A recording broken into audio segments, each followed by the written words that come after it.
আজকে আমি আপনাদের বানিয়ে দেখাবো সিলেটের ঐতিহ্যবাহী খাবার ট্যাঙ্গা। আমি চুলায় একটি প্যান বসিয়ে সেখানে পরিমাণ মতো তেল দিয়ে সেই সাথে দিয়ে দিলাম কিছুটা পরিমাণ ছোট মাছ। আমি এখানে মাছে অতিরিক্ত কোনো মশলা ব্যবহার করি নাই, শুধুমাত্র সামান্য পরিমাণ হলুদের গুঁড়া আর সামান্য পরিমাণ লবণ। একটু সময় নিয়ে ধীরে ধীরে মাছটাকে উল্টে পাল্টে ভেজে নিতে হবে। ভেজে নেওয়া হয়ে গেলে একটা বাটিতে করে সাইডে রেখে দিতে হবে।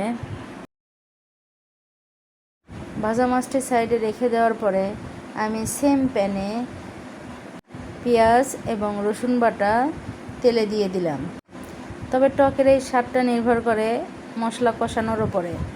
মশলাটা যত কষানো হবে টকটা ততই খেতে সুস্বাদু হবে। আর আমি এখানে ঝালের জন্য দিয়ে দিলাম কিছুটা পরিমাণ কাঁচামরিচ মাঝখান দিয়ে ফালি করা, দিয়ে দিলাম হলুদের গুঁড়া এবং সেই সাথে অ্যাড করে দিলাম লবণ। আমি দেখার সুন্দরের জন্য সামান্য পরিমাণ লাল মরিচের গুঁড়া অ্যাড করে দিলাম। তবে সিলেটিদের অথেন্টিক ট্যাঙ্গাতে কিন্তু মরিচের গুঁড়া ব্যবহার করা হয় না। মশলাটা আমাকে ধীরে ধীরে একটু সময় নিয়ে কষিয়ে নিতে হবে।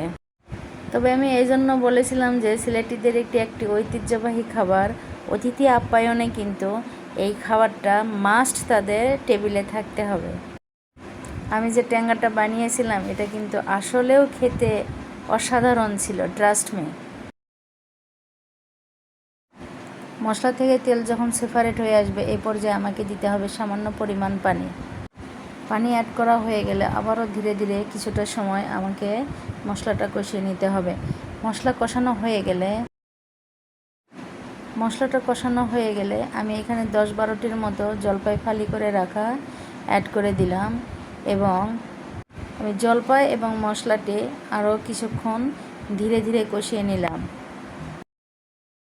তবে আপনারা দেখে থাকবেন আমি এখানে জলপাইটা মশলার সাথে অ্যাড করার পরে চুলার তাপটা কিন্তু একেবারে হাই ফ্লেমে রেখে দিয়েছি।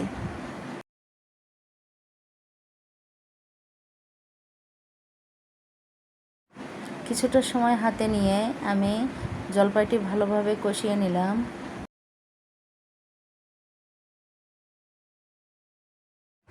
জলপাইটি ভালোভাবে কষানো হয়ে গেলে আমি এখানে ঝোলের জন্য দিয়ে দিতেছি পানি। তবে সিলেটি ট্যাঙ্গা রান্নায় কিন্তু পানির পরিমাণটা একটু বেশি হতে হবে।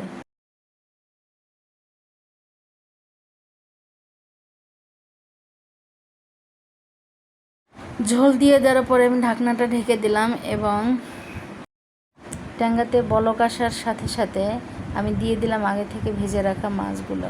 এটাও আমি কিন্তু চুলার তাপটা একদম হাই ফ্লেমে রেখেছি। এই রান্নার শেষ পর্যন্ত চুলার তাপটা একেবারে হাই ফ্লেমে থাকতে হবে। আমার রান্না অলমোস্ট হয়ে গিয়েছে, এখন সার্ভ করার পালা। এই তো আমার final look. Thanks for watching.